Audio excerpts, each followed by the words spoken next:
პირდაპირ ეთერში. პრეზიდენტის ინიციატივა და ბრალდებები პროკურატურის მისამართით უნდა გაერთილებინათ თუ არა კბილაშვილის უწყებას პირადი ცხოვრების სამსახველი მასალა იუსტიციის მინისტრის განმარტებით საზოგადოებამ უნდა იცოდეს რა მეთოდებით იმართებოდა ქვეყანა. თუმცა პრეზიდენტი 8 წლის განმავლობაში პირადი ცხოვრების შემლახავ ფაქტებს ვერ იხსენებს. ამაგეროთ 14 იანვარს პროკურატურის მიერ გავრცელებული კადრები გახდა ქვეყნის პირველი პირის კრიტიკის და საკანონმდებლო ინიციატივის მიზეზი. რას ფიქრობენ კანონმდებლები მიხეილ სააკაშვილის კანონპროექტზე? საქართველოს პროკურატურა მოხსნა ყველა რეკორდი არაცივილიზებულობის და პირდაპირ ვთქვა ჩაიდინა დანაშაულებრივი ქმედება, სრულიად ამორალური და დასაგმობის აქციელი. ასე შეაფასა პრეზიდენტმა პროკურატურის მიერ პირადი ცხოვრების ამსახველი ვიდეომასალის გავრცელება და კანონის გამკაცრების ინიციატივით უპასუხა. პროექტის მიხედვით აიგრძალება და სისხლის სამართლებრივად დაისჯება ანალოგიური შინაარსის მასალების შეგროვება და გავრცელება. სახელმწიფო ორგანოს კი მსგავსი ვიდეოს განადგურების ვალდებულება ექნება. მე არ ვიცი სოფლიოს არც ერთი პროკურატურა და შემისწორეთ უცდე. არც ერთი პროკურატურა და არც ერთი სახელმწიფო ორგანო სოფლიოში რომელიც გაავრცელებს ოფიციალურად ჟურნალისტებს მიცემს ადამიანის პირადი ცხოვრების მასალებს.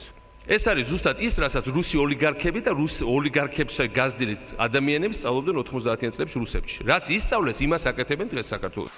პრეზიდენტმა გასული 8 წელი და მისი ხელისუფლების მიერ გავრცელებული პირადი ცხოვრების ამსახველი ვერც ერთი ვიდეო მასალა ვერ გაიხსენა. სააკაშვილისგან განსხვავებით პროკურატურა გამოქვეყნებულ ვიდეოებს სამხედრო პოლიციის დეპარტამენტის ყოფილ ხელმძღვანელს მეგის ქარდავას უკავშირებს. ეხლა ისინი აიძახენ, რომ ისინიც აკეთებდნენ, თუ აკეთებდნენ, სად იყო? და ეხლა არის, ხო? და მოდით ვილაპარაკოთ იმაზე, რაც არის. ერთხელ მაინც თუ არ გავცელდა, ესე იგი არ ვცელდებოდა და ეს არ იყო პოლიტიკა, თორე თავი მოძრაობდა ყველას, ვინც ამას შეერეოდა, ეს იყო ჩემი შეგნებული გადაწყვეტილება. ცუდია რომ კანონი არ გქონდა, ეხლა კანონიც გვექნება. საკუთარ უმსგავსო ქმედებას ბუნებრივად თვითონ არ განასაჯაროებდნენ.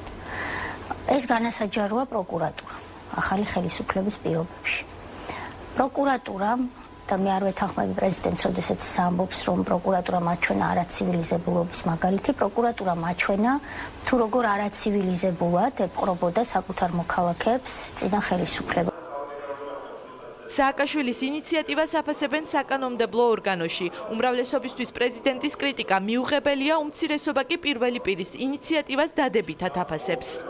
დაშანტაჟების მიზნით, რომელსაც ის წლების მანძილზე აკეთებდა.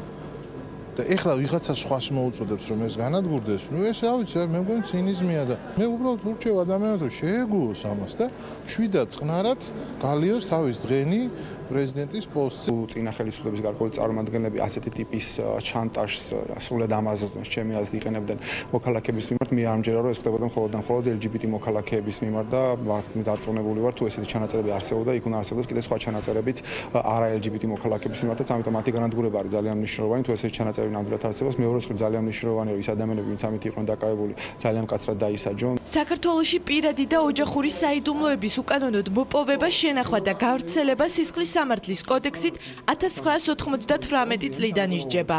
ამიტომ იურისტების მოსაზრებით პრეზიდენტის ინიციატივა შესაძლოა სანქციის გამკაცრებას გულისხმობდეს.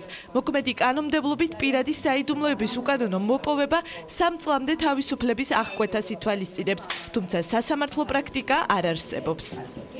ჩვენი სისხლის სამართლის კოდექსი, რომელიც 98 წელს იქნა მიღებული, რომლითაც დასჯადია ეს ქმედება, შეესაბამება ევროკავშირის ქვეყნების პრაქტიკას და როგორც ჩვენთან, ისე იქაც ანალოგიურად რეგულირდება ეს საკითხი, ანუ წარმოადგენს ჩვენი გაგებით ნაკლებად ძიმე კატეგორიის დანაშაულებს ეს ქმედება. ძალიან ბუნდოვანია ეხლა მოქმედი სისხლის სამართლის ნორმა, პრაქტიკაც ამ კუთხით არ არსებობს და შეიძლება ითქვას, რომ უკეთესი იქნება თუ გადაისინჯება.